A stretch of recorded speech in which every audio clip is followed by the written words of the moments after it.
A Southwest Florida dad charged with child neglect tonight. This is his mugshot. Investigators say he left his 4-year-old son home alone, and that little boy ended up leaving the house and walking by himself almost half a mile before somebody finally found him and called the Lee County Sheriff's Office. My colleague Rob Manch spoke with the deputy about this case and has some information on what to keep in mind if you, God forbid, were able to come upon a child who'd be all by himself like this.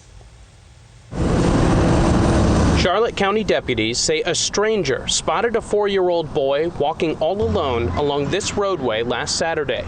All he was wearing was a bathing suit. In this case, the child is safe, thanks to the actions of those in the community. Deputy First Class Cesar Nova is a school resource officer who deals with kids all the time. He says the person who found the boy took him to this gas station nearby and called the sheriff's office. A lot of people are afraid of calling 911 or because they think they may be misusing 911 or they don't know who to contact. Make sure that you call someone if it appears that the child is in distress. But when deputies arrived, they faced a new problem: figuring out where the boy lived and who he belonged to. When they asked him where his house was, he simply pointed down this road and said that way. Deputies did eventually track down his house and his father, who was supposed to be looking after him.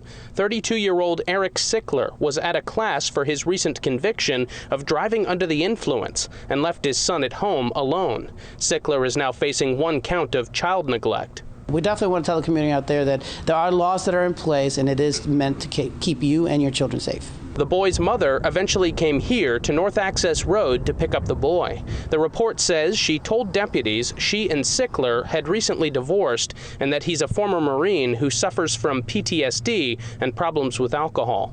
Nova tells me this case ended the best way it could have, and he wants to encourage people to help out anytime they see someone in need. If you see a child or anyone, it could be an elderly person or anyone of any age that needs help, please call us. Let us, the authorities, with the proper training and equipment, determine whether there are other steps or additional steps that need to be taken. In Charlotte County, Rob Manch, Fox 4, in your corner.